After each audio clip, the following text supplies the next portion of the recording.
అదిగో అదిగో అదిగో వస్తున్నాడు అరవీర భయంకరుడు.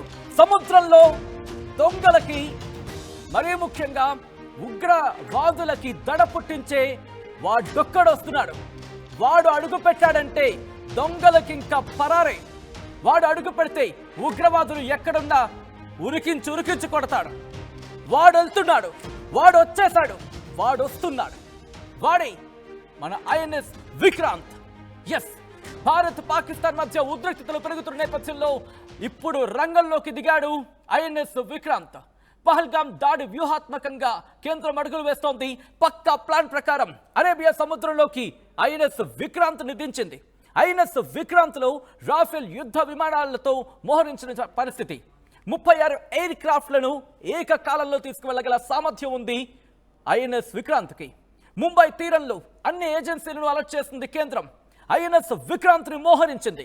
పాకిస్తాన్లో ఇప్పుడు వణుకు మొదలైంది. ఇప్పటికే కరాచీ తీరంలో సర్ఫేస్ టు సర్ఫేస్ మిసైల్స్ ని ప్రయోగించింది, పరీక్షించింది పాకిస్తాన్. భారత వైమానిక దళానికి సంబంధించి భారత వైమానిక దళం కూడా తమ కసరత్తును వేగవంతం చేస్తోంది. ఆ విజువల్స్ మీరు చూస్తున్నారు. వాడే ఐఎన్ఎస్ విక్రాంత్. ఎందుకు అంత దర్జాగా వాడు అనే పదానికి నేను ఉపయోగించగలుగుతున్నానంటే ఒక్కసారి ఆలోచించండి. మన ఫ్రెండో మన దోస్తో ఒక వ్యక్తి మన కోసం పోరాడడానికి వెళ్తున్నాడంటే సొంతం చేసుకుంటాం. అటువంటిది బహుశా ఐఎన్ఎస్ విక్రాంత్ని ఒక మనిషిగా, అఫ్కోర్స్ అదొక షిప్, సబ్మెరైన్ లాంటిది కావచ్చు, కానీ మన కోసం రంగంలోకి దిగుతోంది, మన కోసం యుద్ధంలోకి వెళుతోంది, మన కోసం పహరా కాస్తోంది, మన రక్షణ కోసం రంగంలోకి దిగుతోంది. ఐఎన్ఎస్ విక్రాంత్కి సంబంధించి ఒక్కసారి మీరు చూస్తున్నారు. మగాడిరా ఒక సాధారణంగా అంటూ ఉంటారు, మీసాలు మెలేసిన మొగాడిలా వెళ్తున్న ఆ సందర్భాన్ని మీరు చూడొచ్చు. బహుశా ఈ పదానికి సంబంధించి మన సినిమాలో వింటూ ఉంటాం. ఒక్కసారి చూడండి ఐఎన్ఎస్ విక్రాంత్ రాజసం చూడండి. ఐఎన్ఎస్ విక్రాంత్ రాజసం చూస్తూ ఉంటే దాన్ని చూస్తేనే సగం చస్తారు, దాన్ని చూస్తేనే దొంగలు సగం చస్తారు. అది వాడంటే, అది వాడి పొగరంటే, అది వాడి టీవీ అంటే, అది వాడి దర్జా అంటే. వాడు అడుగు పెడుతూ ఉంటే, వాడు మిజైల్స్ ను మోసుకు వెళ్తూ ఉంటే, వాడు ఎయిర్ క్రాఫ్ట్ ని అలా అలా అలా అలా తీసుకెళ్తూ ఉంటే ఇలా ఉంటుంది ఆ రాజసం. ఆ టీవీ సముద్రం కూడా సైడ్ ఇవ్వాల్సిందే, వాడు అడుగు పెడితే సముద్రం కూడా సైడ్ ఇవ్వాల్సిందే అన్నట్టు ఉంటుంది. సముద్రంలో రారాజుగా వెళ్తూ ఉంటాడు వాడు. అటువంటి రారాజు రంగంలోకి దించింది భారతావని. ఇన్నాళ్ళు సైలెంట్గా ఉన్నాడు వాడు.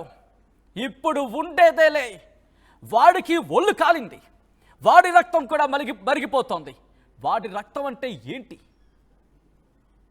ఒక్కసారి ఆ విజువల్ని మీరు చూడడం జరుగుతోంది. ఐఎన్ఎస్ విక్రాంత్లో రఫేల్ యుద్ధ విమానాలు పడతాయి. యుద్ధ విమానాలతో వెళ్తున్న విజువల్స్, దానికి సంబంధించిన బిగ్ బ్రేకింగ్ న్యూస్ చూస్తున్నారు. Here it is on the screens of RTV. INS Vikrant కి సంబంధించిన బిగ్ బ్రేకింగ్ న్యూస్ చూస్తున్నారు మీరు ఆర్టీవీ స్క్రీన్ మీద. భారత గగన తలానికి సంబంధించి వైమానిక దళం ఇప్పటికే సుశిక్షితులని రంగంలోకి దించింది. భారత్ పాకిస్తాన్ మధ్య ఉద్రిక్తతలు పెరుగుతున్న నేపథ్యంలో పహల్గాం దాడికి వ్యూహాత్మకంగా అడుగులు వేస్తోంది కేంద్రం. పక్కా ప్లాన్ ప్రకారం అరేబియా సముద్రంలోకి ఐఎన్ఎస్ విక్రాంత్ గాడిని దించింది. ఐఎన్ఎస్ విక్రాంత్లో రఫేల్ యుద్ధ విమానాలు ఏకంగా దాంట్లో బయలుదేరుతూ ఉంటాయి. అక్కడి నుంచి రై అంటూ దూసుకువెళ్తూ ఉంటాయి. ఏకంగా 36 ఎయిర్ క్రాఫ్ట్లను ఒక్కసారిగా ఏకకాలంలో తీసుకెళ్లగల సామర్థ్యం ఐఎన్ఎస్ విక్రాంత్ సొంతం. ఒక్కసారి ఆ విజువల్ చూడండి, ఆ సముద్రం చూడండి, వాడి టీవీ చూడండి, వాడి దర్జా చూడండి. వాడు అడుగు పెడుతూ ఉంటే ఒక్కొక్కడికి ఉంటుంది. వాడు నడుచుకుంటూ, వాడు సముద్రంలో ఇంచు కదులుతూ ఉంటే ఇంచుమించు వాళ్ళంతా కూడా మందంతా ఖాళీ అవ్వాల్సిందే. ఒక్కసారి సముద్రంలో చూడండి, వాడు వెళ్ళిపోయిన తర్వాత ఆ మార్క్ ఐఎన్ఎస్ విక్రాంత్. ఎన్నో ఆశలున్నాయి ఐఎన్ఎస్ విక్రాంత్ మీద. ఇన్నాళ్ళు కాస్త కామ్గా ఉన్నాడా? కాదు, గస్తీ కాస్తున్నాడు, పహరా కాశాడు. ఇప్పుడు ఐఎన్ఎస్ విక్రాంత్, మన విక్రాంత్ ఇప్పుడు రంగంలోకి దిగింది. కనీసం ఇప్పుడు భారత్ వైపు కన్నెత్తి చూడాలన్న ఆలోచించేలా వ్యూహాత్మకంగా వ్యవహరిస్తోంది. ఒక్కసారి మా ప్రతినిధి రామ్దాస్ దగ్గరికి వెళ్లే ప్రయత్నం చేస్తాను. ఆ తర్వాత ఇన్ డీటెయిల్ గా ఐఎన్ఎస్ విక్రాంత్ గురించి మాట్లాడుకుందాం. ఇంకా ఐఎన్ఎస్ విక్రాంత్ శక్తి సామర్థ్యాలేంటి, ఐఎన్ఎస్ విక్రాంత్ ఏం చేయగలదు, ఐఎన్ఎస్ విక్రాంత్ని చూస్తే ఎందుకు ప్రత్యర్థులకు సంబంధించి అంత వణుకు, ఐఎన్ఎస్ విక్రాంత్ని దించడం కారణం ఏంటి, ఇవన్నీ మాట్లాడుకునే ప్రయత్నం చేద్దాం. మా ప్రతినిధి రామ్దాస్ అప్డేట్స్ అందించేందుకు ఫోన్లైన సిద్ధంగా ఉన్నారు. రామ్దాస్, వాడు వచ్చేసాడంతే. ఐఎన్ఎస్ విక్రాంత్ రంగంలోకి దిగాడు, రంగంలోకి దించడం జరిగింది కేంద్ర ప్రభుత్వం. ఐఎన్ఎస్ విక్రాంత్ని రంగంలోకి దించడం వెనకాల వ్యూహాత్మక అడుగు ఉన్నట్టుగా తెలుస్తోంది. ఏంటా వ్యూహం, ఎటువంటి వ్యూహంతో వెళ్ళబోతోంది కేంద్ర ప్రభుత్వం? Anti missile defender INS Vikrant శక్తి సామర్థ్యాలేంటో ఇప్పుడు మనం శత్రువుకి చూపించబోతున్నాం. నిజంగా ఇది చాలా పక్కడ్బందీ వ్యూహాలతో టార్గెట్లను ఛేదించగలటువంటి ఐఎన్ఎస్ విక్రాంత్ నిజంగా దేశీయంగా తయారు చేసినటువంటి దీని శక్తి సామర్థ్యాలేంటో ఇప్పుడు నిరూపించుకునే సమయం వచ్చిందంటే అవునని అనిపిస్తుంది. ముఖ్యంగా అరేబియా సముద్రంలోకి ప్రస్తుతం దాన్ని ప్రవేశపెట్టారు. ఇప్పటికే మాక్ డ్రిల్స్ కూడా పూర్తి చేశారు. నేను మీకు చెప్పాను ఆల్రెడీ, గగనతలంలో, సముద్ర జలాల్లో, అలాగే భూతలంలో ఎలాంటి దాడులు, ఎలాంటి వ్యూహాలు చేయాలో ఇప్పటికే భారత త్రివిధ దళాలు సర్వసన్నద్ధంగా ఉన్నాయి, పూర్తిగా మెంటల్ గా ప్రిపేర్ అయ్యాయి. ఇదే సందేశాన్ని అటు ఇస్లామాబాద్ కూడా పంపాయి, పాకిస్తాన్ కూడా ప్రస్తుతానికి ఆ రకంగా సన్నద్ధంగా ఉండాలంటూ సూచనలు, హెచ్చరికలు జారీ చేస్తున్న పరిస్థితి కనబడుతుంది. ఇప్పుడు అదే పరిస్థితి కనబడుతుంది. ముఖ్యంగా పాకిస్తాన్ కూడా అటు గోదార్ పోర్ట్ లో, అలాగే కరాచీ వైపు నుంచి కూడా మిసైల్స్ ప్రయోగం చేస్తున్నటువంటి విషయం తెలుసుకున్నటువంటి భారత నేవీ అమ్ముల పొందినటువంటి ఈ ఐఎన్ఎస్ విక్రాంత్ అయితే ప్రస్తుతం సముద్రంలోకి దింపింది. MiG-29K ఫైటర్ జెట్స్ ఉంటాయి, అలాగే దాడికి హెలికాప్టర్లు మోహరించే పరిస్థితి ఉంటుంది. ఇక ఈ ఊచకోత తర్వాత ప్రస్తుతం ఐఎన్ఎస్ విక్రాంత్ నుంచి ఎట్లాంటి చర్యలు ఉంటాయనేది మాత్రం మనం ఎంత ధీటుగా ఉంటుందన్నది మనకు ఆ యాక్షన్ షురూ అయిన తర్వాత మనకు అర్థమవుతుంది. ముఖ్యంగా కార్వార్ నేవల్ బేస్ నుంచి బయలుదేరి అరేబియా సముద్రం వైపు వెళ్తున్నటువంటి ఫోటోలను ఓపెన్ సోర్స్ ఇంటెలిజెన్స్ అయితే వెల్లడించిన పరిస్థితి కనబడుతుంది. పూర్తిగా దేశీ పరిజ్ఞానంతో నిర్మించినటువంటి ఈ ఐఎన్ఎస్ విక్రాంత్ 262 మీటర్ల పొడవు ఉంటుంది, 59 మీటర్ల వెడల్పుతో ఉంటుంది, 40 యుద్ధ విమానాలను స్వయంగా మోసుకెళ్లగలదు. ఐఎన్ఎస్ విక్రాంత్ జనరల్ ఎలక్ట్రిక్ లో శక్తివంతమైన టర్బైన్లతో అమర్చబడి ఉంటుంది. యుద్ధ నౌకలో 2 స్క్వాడ్రన్ల MiG-29 ఫైటర్ జెట్లు ఉంటాయి, 10 క్వామ్కా 31 హెలికాప్టర్స్ ఉంటాయి. ఈ విమాన వాహక నౌక స్ట్రైక్ ఫోర్స్ పరిధి 1500 కిలోమీటర్ల రేంజ్. ఇందులో 64 బరాక్ క్షిపణులు ఉంటాయి. ఇవి ఓడ నుంచి గగనతలానికి దాడులు చేస్తాయి. టార్గెట్ ను ఛేదించడంలో నిజంగా పక్కా వ్యూహంతో ముందుకెళ్తాయి. ఐఎన్ఎస్ విక్రాంత్ దాని బలం, సామర్థ్యాల కారణంగా ప్రపంచంలోని టాప్ 10 విమాన వాహక యుద్ధ నౌకల్లో ఒకటిగా నిలుస్తుండడంలో ఎట్లాంటి సందేహం లేదు. నిజంగా మీకు ఖచ్చితంగా చెప్పే ప్రయత్నం చేస్తాను. భారతదేశ సముద్ర సరిహద్దుల్లో భద్రత విషయంలో టాప్ లో ఉంది. పాకిస్తాన్ తో పోల్చుకుంటే ఏ రకంగా ప్రపంచంలోనే అత్యుత్తమ సముద్ర సరిహద్దు భద్రత సంబంధించి భారత్ టాప్ లో ఉంది. భారత నౌకాదళం వేగంగా విస్తరిస్తుంది, ఆధునిక సాంకేతిక పరిజ్ఞానాన్ని కూడా కలుపుకుంటుంది. 150 యుద్ధ నౌకలున్నాయి. కేవలం ఐఎన్ఎస్ విక్రాంతే కాదు, ఓవరాల్ గా 150 యుద్ధ నౌకలు ఉన్నాయి. ఇందులో ఐఎన్ఎస్ విక్రాంత్ ఒకటి, ఐఎన్ఎస్ విక్రమాదిత్య కూడా ఉంది. అలాగే ఇవన్నీ కూడా విమాన వాహక నౌకలు. అలాగే ధనుష్ ఉంది, K-15 వంటి క్షిపణులను ఉపయోగించే అణు జలాంతర్గాములు కూడా మన దగ్గర ఉన్నాయి. భారత నావికాదళంలో మొత్తం 142,252 మంది క్రియాశీలక సైనికులు ఉన్నారంటే ఒకసారి అర్థం చేసుకోండి ఏ రకమైన సిచ్యువేషన్ ఉంటుందో. పాకిస్తాన్ నావికాదళంలో 114 నౌకలు మాత్రమే ఉన్నాయి. జలాంతర్గాములు కూడా 10 సంఖ్యలో మాత్రమే, 10 లోపే ఉన్నాయి.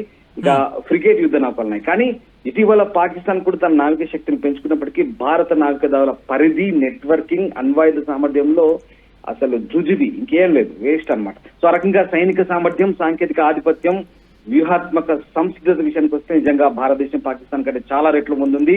భారతదేశ మౌలిక సదుపాయాలు కూడా చాలా పెద్దవి భారతదేశ పాకిస్తాన్ తో పోల్చుకుంటే. సో ఆ రకంగా ఎప్పటికప్పుడు అప్గ్రేడ్ అవుతుంది, హైటెక్ విధానాలతో ముందుకెళ్తున్న పరిస్థితి కనబడుతోంది. డ్రోన్ టెక్నాలజీ, ఉపగ్రహ నెట్వర్క్ లో సో ఎక్కువ డొమైన్, బహుళ డొమైన్ యుద్ధ వ్యూహాలు కూడా.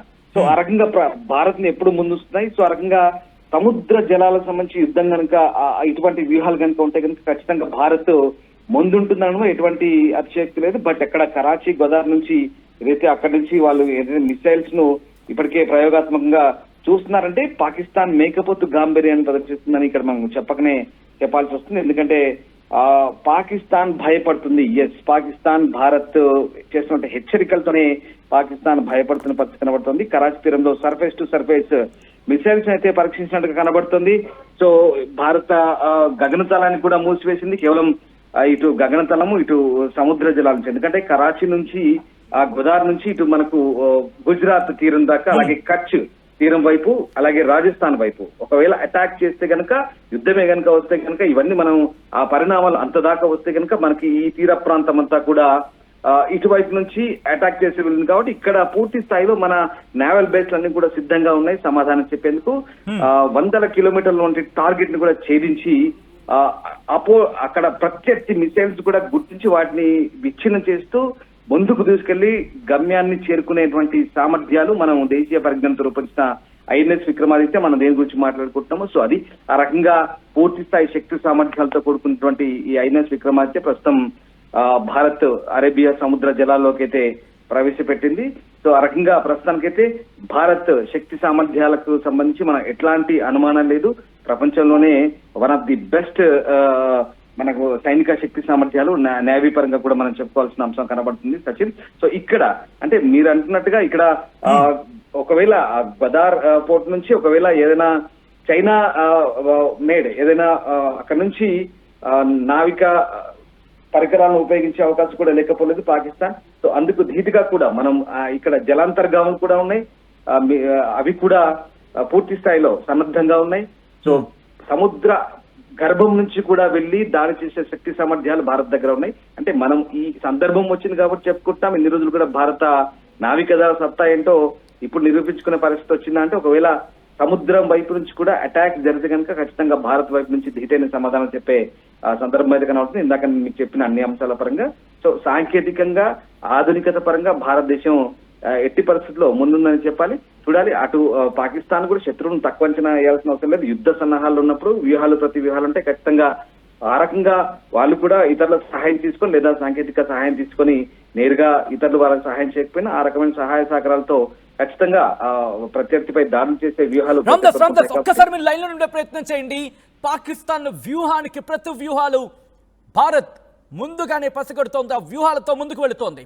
నేను ఎందుకు ఈ మాట అంటున్నాను, ఆన్ ఎయిర్ చూస్తున్నారు ఆర్టీవీ స్క్రీన్ మీద ప్రస్తుతం ఇటు ఐఎన్ఎస్ విక్రాంత్ కి సంబంధించి, at the same time INS Surat కి సంబంధించి అక్కడ ఎటువంటి సినారియో ఉందో మీరు చూడొచ్చు. ఇప్పటికే ఆ ఏర్పాట్లు ముమ్మరం చేయడం జరుగుతోంది భారత్. ఎక్కడ కూడా ఏ విషయంలో కూడా తగ్గేదే లేదన్నట్టు వెళ్తున్న పరిస్థితి. మరి ముఖ్యంగా ఐఎన్ఎస్ సూరత్ కి సంబంధించి మాట్లాడుకున్నప్పుడు కొద్దిసేపటి క్రితం ఐఎన్ఎస్ సూరత్ ను కూడా అక్కడ గస్తీ మోహరించింది. దానికి సంబంధించిన విజువల్స్ మీరు చూశారు. అక్కడ ఆ ఏర్పాట్లకు సంబంధించి ఎందుకంటే గస్తీని ముమ్మరం చేసింది. ఈ నేపథ్యంలో ఐఎన్ఎస్ సూరత్ కి సంబంధించి 4th షిప్ గా మాట్లాడుకుంటారు. విశాఖపట్నం సంబంధించి క్లాస్ స్టెల్త్ గైడెడ్ మిసైల్స్ కి సంబంధించి డెస్ట్రాయర్స్ అంటే మన వాడుక భాషలో చెప్పాలంటే ఇంటర్సెప్టర్స్ గా మాట్లాడుకోవచ్చు. అంటే గాల్లోనే వాటిని పేల్చేయచ్చు, వాటిని డెస్ట్రాయ్ చేసేస్తూ ఉంటాయి. అంటే మన వైపు దూసుకొచ్చేలేపే వాటిని డెస్ట్రాయ్ చేసేస్తాయి, గాల్లోనే పేల్చేస్తాయి. సో అటువంటి మిజైల్స్ అవి, అటువంటి పవర్ఫుల్ షిప్స్ అవి. వాటిని ఆల్రెడీ రంగంలోకి దించారు. ఇప్పుడు విక్రాంత్ని రంగంలోకి దించిన పరిస్థితి, విక్రాంత్ని కూడా రంగంలోకి దించుతున్న పరిస్థితి. ఏ క్షణం ఏదైనా జరగచ్చు. ఈ కోణంలోని ప్రస్తుతం భారత్ కూడా అలర్ట్ అవుతోంది. ప్రతి అడుగుని ఆచితూచి వ్యవహరిస్తోంది. కారణం ఎందుకంటే ఇక్కడ పాకిస్తాన్ సర్ఫేస్ టు సర్ఫేస్ ఆ మిసైల్ ప్రయోగానికి సంబంధించి మాట్లాడుకున్న సందర్భం. పాకిస్తాన్ కయ్యానికి కాలు దువ్వుతోందా? యుద్ధానికి కయ్యానికి కాలు దువ్వుతోందా? యుద్ధం వైపే ఆసక్తి చూపిస్తోందా? భారత్ కొద్ది రోజుల్లోనే పాకిస్తాన్కి గట్టి సమాధానం చెబుతుంది అని మాట్లాడుకుంటున్న నేపథ్యంలో ఈసారి మామూలుగా ఉండదు అంటూ చర్చ జరుగుతున్న నేపథ్యంలో ఇప్పటికే చూసాం ఆ పరిణామాలు. పాకిస్తాన్కి ఏం చేయాలో పాలుపోవటం లేదు. ఎక్కడ చూసినా నేనేం తప్పు చేయలేదు అని చెప్తున్న పరిస్థితి. ఈ నేపథ్యంలో ఒక పక్క మిజైల్స్కి సంబంధించి కావచ్చు, మరోపక్క తన వైమానిక ప్రాంతాన్ని గస్తీ పెంచడం కావచ్చు, సరిహద్దుల్లో ఆ వాతావరణాన్ని మరింత కట్టుదిట్టం చేయడం కావచ్చు. ఇవన్నీ దేనికి సంకేతం? ఎందుకు భయపడుతున్నావు? నువ్వు తప్పు చేయలేదు అన్నప్పుడు ఎందుకు భయపడుతున్నావు? అంతే కదా, మన తెలుగులోకి సాగుతుంటూ ఉంటుంది. గుమ్మడికాయలు దొంగేవాడంటే భుజాలు తనుకున్నాడంట. అలా ఉంటుంది పరిస్థితి.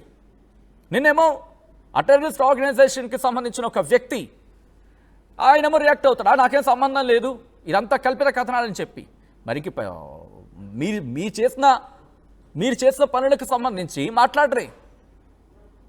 ఈ నేపథ్యంలో గట్టిగా సమాధానం చెప్పేందుకు ఈసారి మాటలతో కాదబ్బా, ఈసారి మాటలతో కాదు, చేతలతోనే సమాధానం ఉంటుంది. ఇటు ప్రధాని మోదీ అదే చెప్పుకొచ్చారు, రాజ్నాథ్ సింగ్ కూడా అదే చెప్పుకొచ్చారు. కొద్ది గంటల క్రితం రాజ్నాథ్ సింగ్ పాకిస్తాన్ మర్చిపోలేని సమాధానం చెప్తా అంటూ చెప్పుకొచ్చాడు ఆయన.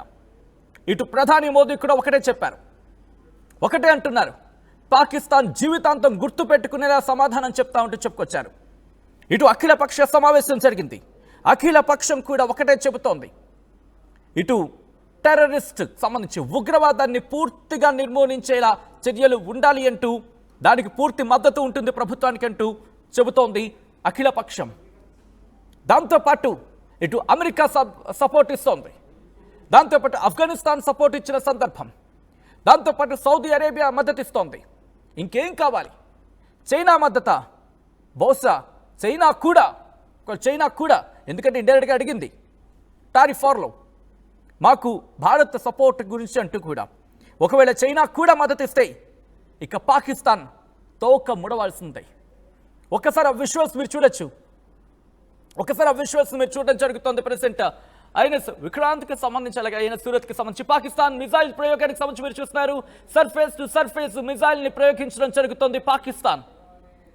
అది ఆ ఊహాత్మక చిత్రం. అది ప్రస్తుతం ఆ ప్రయోగానికి సంబంధించి ఆలోచనలు జరిగాయి. దాంతోపాటు ఇండియా సీ స్కిమ్మింగ్ టెస్ట్కి సంబంధించి రెండు వైపులా చూడడం జరుగుతోంది. ఐఎన్ఎస్ సూరత్కి సంబంధించిన వీడియో మీరు లెఫ్ట్ సైడ్ చూస్తున్నారు, అలాగే రైట్ సైడ్ చూడడం జరుగుతుంది. Pakistan surface to surface missile ప్రయోగానికి సంబంధించి ఊహాత్మక వీడియోని ఎప్పుడు ఎక్కడ ఏ విధమైన అడుగైనా కాలు దువ్వేందుకు ప్రయత్నించిందా పాకిస్తాన్కి తగిన సమాధానం చెప్పేందుకు. ఎందుకంటే సర్జికల్ స్ట్రైక్ సంబంధించి భూతలం, బాలాకోట్ వైమానికం, ఇప్పుడు అఫ్కోర్స్ గతంలో కూడా జరిగాయి కదా జలాల మీదుగా, అంటే నేవీకి సంబంధించి. ఇప్పుడు ఇంకొకసారి అదే స్టోరీ రిపీట్ కాబోతోందా? ఆ విజువల్స్ మీరు చూడడం జరుగుతోంది. ఆ విజువల్స్కి సంబంధించి ఐఎన్ఎస్ సూరత్ ద్వారా 70 కిలోమీటర్ల లక్ష్యంలో ఉన్న మిజైల్స్ని కూల్చివేయడం జరుగుతుంది. ఇండియా సీ స్కిమ్మింగ్ టెస్ట్కి సంబంధించి మీరు చూస్తారు. ఐఎన్ఎస్ సూరత్కి సంబంధించి 70 కిలోమీటర్ల దూరంలో ఉన్న లక్ష్యాన్ని కూడా డెస్ట్రాయ్ చేసేయగలదు ఐఎన్ఎస్ సూరత్. ఈ పక్క రైట్ సైడ్ మీరు చూస్తున్నారు, దానికి నెక్స్ట్ విజువల్ మీరు చూడడం జరుగుతోంది. పాకిస్తాన్ మిజైల్ ప్రయోగం అంటూ కూడా. ఈ కథనం మిమ్మల్ని కాస్త కలవరపరచచ్చు, అయితే మిమ్మల్ని కలవరపడి గురి చేయడం ఆర్టీవీ ఉద్దేశం కాదు. కానీ ఇటువంటి కథనాలు చూసినప్పుడు కాస్త కలవరపడే అవకాశం ఉంటుంది కాబట్టి దీనికి సంబంధించిన జాగ్రత్తలు తీసుకోండి ఆర్టీవీ సూచించడం జరుగుతోంది. These are the disturbing visuals, viewer description is advised. ఆ విజువల్స్ మీరు చూడడం జరుగుతుంది. ఒక్కసారి మా ప్రతినిధి రామ్దాస్ దగ్గరికి వెళ్లే ప్రయత్నం చేస్తున్నాను. రామ్దాస్, ఇప్పటికే ఐఎన్ఎస్ సూరత్ రంగంలోకి దిగింది, ఐఎన్ఎస్ విక్రాంత్ ఇప్పుడు రంగంలోకి దించిన పరిస్థితి ఉంది. పాకిస్తాన్ కి సంబంధించి సర్ఫేస్ టు సర్ఫేస్ అక్కడ ఈ మిసైల్ ప్రయోగానికి సంబంధించి మాట్లాడుకున్న నేపథ్యం ఏం జరిగే అవకాశం కనిపిస్తోంది? ఇక్కడ భారత్ ఆచితూచి అడుగులు వేస్తోంది అండ్ అలాగే ప్రతి అంశాన్ని క్షుణ్ణంగా పరిశీలించే ముందుకు వెళుతోంది. ఇటు పాకిస్తాన్ కనుక కాలు దువ్వితే వెంటనే పరిణామాలు ఎదుర్కోవాల్సిన సిచ్యువేషన్ అయితే మాత్రం కనిపిస్తుందని చెప్పుకోవాలి. ఏం జరిగే అవకాశం కనిపిస్తోంది రామ్దాస్? ముఖ్యంగా పహల్గామ్ దాడి తర్వాత భారత్ నుంచి వచ్చినటువంటి రియాక్షన్స్ తో వాస్తవానికి పాకిస్తాన్ నిజంగా పానిక్ అయిందని చెప్పాలి. భారత్ తీసుకున్న నిర్ణయాలను ఎలా తిప్పికొట్టాలనే విషయంపై కూడా అక్కడ ప్రభుత్వం మల్లగుల్లాలు పడుతుంది. అదే సమయంలో మిసైల్ పరీక్షలకు కూడా పాకిస్తాన్ దిగింది. ఉపరితలం నుంచి ఉపరితల క్షిపణులను పరీక్షించబోతుంది. కరాచీ తీర ప్రాంతంలో మిసైల్ టెస్టులు చేపట్టింది. 2 రోజుల పాటు ఇవి కొనసాగుతాయని చెప్తున్నారు. అలాగే తీరం పంచుకుంటున్నందున భారత్ కి సమాచారం అయితే అందించింది. సో దీనికి దానికి ప్రతిగా భారత్ కూడా క్షిపణి పరీక్షలు చేపట్టింది, విజయవంతంగా పూర్తి చేసింది. అరేబియా సముద్రంపై ఐఎన్ఎస్ సూరత్ యుద్ధ వాహక నౌక మీద నుంచి ఈ క్షిపణి పరీక్షించారు. ఇది కూడా మిసైల్ విధ్వంసక క్షిపణి కావడంతో దీనికి చాలా ప్రాధాన్యత కనబడుతుంది. ఇదంతా కూడా స్వదేశీ గైడెడ్ క్షిపణి విధ్వంసక నౌక. ఐఎన్ఎస్ సూరత్ ఏదైతే ఉందో సముద్ర స్కిమ్మింగ్ అంటే సముద్రంపై తక్కువ ఎత్తులో ప్రయాణించే లక్ష్యాన్ని ఇది ఛేదించగలిగే అవకాశం ఉంది. ఈ ప్రయోగం విజయవంతం కావడంతో నౌకాదళ రక్షణ సామర్థ్యాలను మరింత బలోపేతంగా ఉన్నాయని మనం ప్రూవ్ చేసుకున్నట్టయింది. ఇక్కడ మరొక మైల్ స్టోన్ మనం అందుకున్నట్టయింది. పూర్తి స్వదేశీ పరిజ్ఞానంతో యుద్ధ నౌకల రూపకల్పన, వాటి నిర్మాణం, అట్లాగే వాటి డెవలప్మెంట్ అంతా కూడా భారత నౌకాదళానికి ఇది తిరుగులేని ప్రయోగం మరొకసారి ప్రూవ్ చేసింది. సో రక్షణ తయారీలో మేక్ ఇన్ ఇండియా కావచ్చు, అలాగే మనం ఆత్మనిర్భర్ భారత్ కు మనం ఒక ఉదాహరణగా చెప్పొచ్చు. సో ఆ రకంగా భారత్ అయితే మొత్తం మీద ప్రస్తుతానికి ఈ ఐఎన్ఎస్ విక్రాంత్ ఏదైతే ఉందో ఇది సక్సెస్ఫుల్ గా ప్రస్తుతానికి ఇందాక మీరు చెప్పుకున్నట్టుగా ఐఎన్ఎస్ విక్రాంత్ తో పాటు ఐఎన్ఎస్ సూరత్ కూడా ఈ క్షిపణి కూడా అరేబియా సముద్రంలో లక్ష్యంపై విజయవంతంగా అయితే ప్రయోగించారు.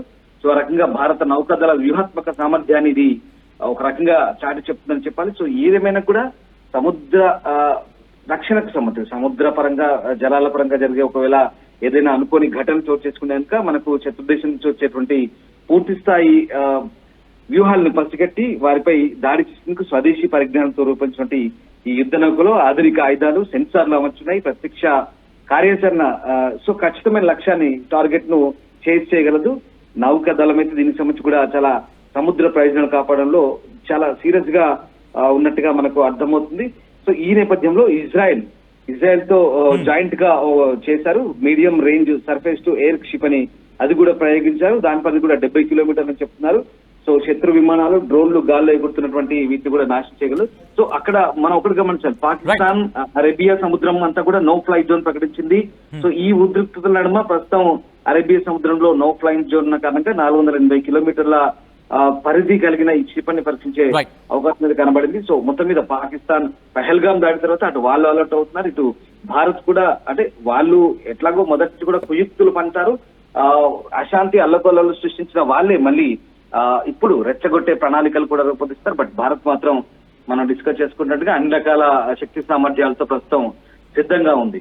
సచిన్ రైట్ రామ్దాస్, ఒక్కసారి మీరు లైన్ లో ఉండే ప్రయత్నం చేయండి. విజువల్స్ మీరు చూస్తున్నారు. ఇటు ఐఎన్ఎస్ విక్రాంత్, ఐఎన్ఎస్ సూరత్ రెండు రంగంలోకి దిగాయి.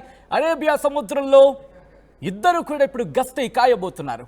ఇటు దేశానికి సంబంధించి ఇంకొకసారి చూడాలంటే మరీ ముఖ్యంగా సముద్రం మీద నుంచి చూపు మరచాలి అనుకుంటే కనుక ఒక్కసారి రెండింటిని గుర్తు పెట్టుకోండి. ఇంకా ఇవే కాదు, ఇంకా మా దగ్గర ఉన్నాయి, వస్తాయి, వాటి పని చేసుకుంటూ పోతాయి. మీరు కనుక మీ నజర్ అటు నుంచి ఇటు వచ్చారా అంతే సంగతులు. ఈ కథలో మిమ్మల్ని కాస్త కలవరపరచొచ్చు, అయితే మిమ్మల్ని కలవరపాటు గురి చేయడం ఆర్టీవీ ఉద్దేశం కాదు. కానీ ఇటువంటి కథనాలు చూసినప్పుడు కాస్తంత కలవరపాటు గురే అవకాశం ఉంటుంది. కాబట్టి దీనికి సంబంధించి తగిన జాగ్రత్తలు తీసుకోవాలని ఆర్టీవీ సూచించడం జరుగుతుంది. ఒక్కసారి ఆ విజువల్స్ని చూడండి.